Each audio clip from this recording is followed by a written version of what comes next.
Hey, welcome back. This is your business host and guide, Michael Rager, here on Biz Talk TV on NowMedia Television. And it's time, we're going to talk a little compliance today with my good friend Nora. Nora, how are you today? I'm good. How are you, Michael? I'm great. It's been a great day. It's not raining today in Houston. The Astros won last night. So I guess everything's good here in Houston today, right? Awesome. It's raining here since last night in Chicago. Oh, I forgot you were up in Chicago. It's getting cold up there. It's getting turned into fall, my favorite time of the year. Yeah, What the part of Chicago? colorful trees. I love this time. Yeah. Like it's getting colorful. It's gonna get more pretty by Where the in end of the Chicago month. exactly are you? Love that. Uh-huh. Where in Chicago are you? Oh, so I live in Naperville area. I used to live in So Naperville. west to the downtown Chicago. I used to live in Naperville. Oh, really? Yeah, Nice. one of my best friends lives just south of you. All right, let's talk about compliance now. We'll catch up and just talk about All Chicago right. later. All right, so here it is. So compliance. Compliance is a really kind of a dirty word for some businesses. When we're looking at small business owners, what kind of things do we have to be looking at to be compliant in, and what are some ways to keep us compliant? So the main thing actually is to do your bookkeeping. Like we go back to bookkeeping every time because Hmm. this is just the foundation. Right, This, in order to stay in compliance, you have to do your bookkeeping. right. And then from there, make sure you have actually everything recorded correctly and make sure you have a tax accountant on your team. um, that's very important, and make sure that actually you are engaged on the service of compliance, because you could be having like an accountant, but you're engaged in only bookkeeping, or you're engaged on just like reviewing the books. That's all, without any advisory service. You want to make sure you discuss this with your accountant and include the compliance with that, because you're not going to be able to keep up with tax laws changes, anything that you're going to do or you have done. Like tax accountant, this is what we do, right? So Yeah. this is our job. We have to keep up. Like you have to keep up with what's going on in your business. You don't have to worry about accounting and taxes. So it's better to have someone do that for you, because it's more than a full-time job. Well, it is. It exactly is, because as a business owner, we don't have time to worry about all that, right? We've got to worry about employees, we've got to worry about product, we've got to worry about service and customers. So how do we, let me ask you this. So when we go looking at compliance, how do we go find the right bookkeeper? How do we find the right accountant? What kind of traits and things do we need to look at so we find you? Mm-hmm. So basically, like now, like there's this trend of niching down, like so you have every accountant specialized with Hmm. something. Right. So if possible, find someone like that, do your niche now, or at least have an experience with yours. For example, I do mainly nonprofit, but I do have businesses, especially I have like those coaches, I have some restaurants, so I have experience with these people. So you want to see like what do you have, what does the accountant do, like other services. Referral is the best thing to do as well. Like see how knowledgeable they are. Like are they going to take the time to talk to you or not? Because to be honest, accounting is accounting. So there's like some additions to everything, but to every industry, I mean, but um, at the principles is the same, the laws are the same. Well, there's like some industry specific laws, but at the same time, like if the accountants give you their time, answer your questions, actually take the time to let you educate you, because you need to be educated in order in a financial literacy in order to actually make the right decision. So if she just tells you this is what you have to do and that's all, I mean, you have no idea why. So if you change an accountant, maybe you're not going to do the same thing. You have to actually get the why. Why do I have to do that?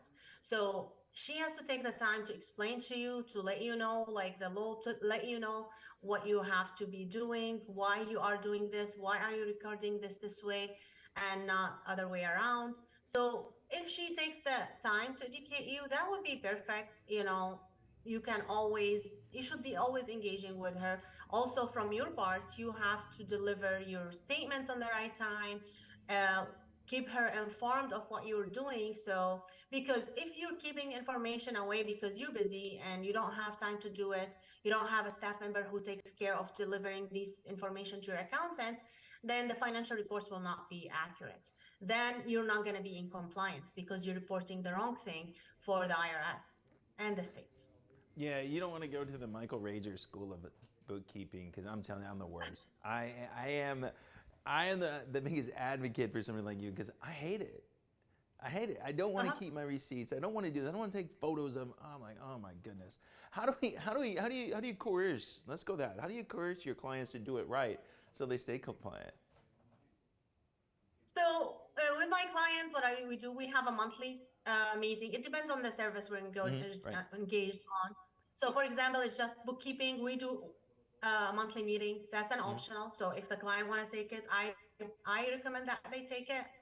And we have like a couple of systems, like we exchange everything so they can upload their statements. And also the better option that takes a burden off the client's shoulder, especially if they don't have people to support them, that a lot of banks that offer accountant access. So this is what I prefer, and this is most of my clients prefer. They give me accountant access so I can jump into their bank account, to their credit card account, and pull those reports and work directly from there. So I don't have to ask them those questions. Of course, I will have to ask, okay, if they didn't let me know actually what was this for, there's always some clarification we need. So unless like we've been working for so few months, but we did not actually the client did not have something new, but the great client, like they would let me know right away. So if we are in good communication, we don't need to get back together. They know like where to upload invoices,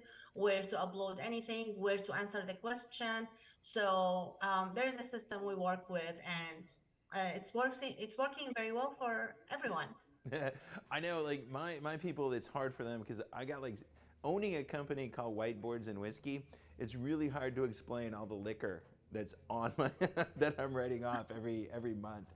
It's kind of funny to get there, but getting to know really getting to know your vendor, so it would be you, the vendor, the bookkeeper, that really helps makes things easier, right? Because if you're going to go in and access my bank account, you got to get an idea of, okay, this may look weird, but this is why it's weird, right? Mhm. It's actually, yeah, you need to know. So it takes sometimes, like when we first onboard the client, it takes like a couple of months to get everything, to get to know the client, and then it will become easier and easier every month. Mm-hmm. And how many good, like new things gonna happen, right? Like, and the good thing is you have to let your accountant know when something happens. So okay, this is we are using this vendor to get this right now instead of that vendor. Just simple email or simple notes on the document we're sharing. So this makes it easy. Sometimes, like, okay, if you're uploading those receipts, just put a note on the receipt, so it's easy. So we can match those bank statements to the what you have, because you get to know your client. Just it seems like you're working in-house with them after a while because you've been doing this for a while. I know mine gets so mad at me, Nora, because I will not. I just forget to take photo receipts, and I got so many photos, and I got so many receipts. Like, oh my goodness, I just hate it. But I know they're looking out for me. I know they're looking out for me. So if there's people out there on the west side of Chicago and around the United States, how do they find you? So they can go to my website, nourasbooks.com/contact. They can book a call with me. They can follow me on social media or subscribe to my YouTube channel. I always have like great tips for them. So, all right, it's the fall, all right? You lived there for a while. What's the one thing you and your family do every fall to enjoy outside? Do you go up to Sleepy Hollow out by Elgin? No, I don't Oh, know. you It's need to go. we just go for a walk, like just enjoy the trees. And we love to go to downtown Naperville. Mm, We don't go to downtown Chicago that often. At least not me, right. because like it's far. But I like to go like at least once in a season, right? But my to go is downtown Naperville. I just love that place. And just walking here down the street, watching the tree, I just love it. I try to walk every day unless it's raining all day. Well, I'm going to tell you, So, there's a place up just north of Elgin, and it's called Sleepy Hollow. And this time of year, when it's nasty and it's rainy and it's cloudy, you drive through it and it's all creepy, and it's great for the Halloween time of year. I'm telling you, you'll enjoy it. Your kids will love it. Oh, what is it called again? Sleepy Hollow. Okay, I'll check that out. Thank you for that. Yeah, you How long gotta did go you live check in it out. Chicago area? Yeah, I lived up there for a couple of years. And I used to be in the oil and gas business, so I get it. Like I said, one of my best friends, Dave Rudine, he's just down there, just south of you. He does a lot of leadership coaching. I'm going to connect the two of you because you guys could probably refer some business. So I want to see you meet some of my really cool friends now that I know exactly where you are, because I'm hiring in Chicago right now. So if you know coaches, they're looking for whiteboards and whiskey, send them out to me. So thanks a lot, Awesome. Nora. I appreciate it. No problem. Thank you. All right, we'll see you next week. time. All right, this is Michael Rage, your business guide here on Biz Talk TV on Now Media Television. We're going to be back with more right after this.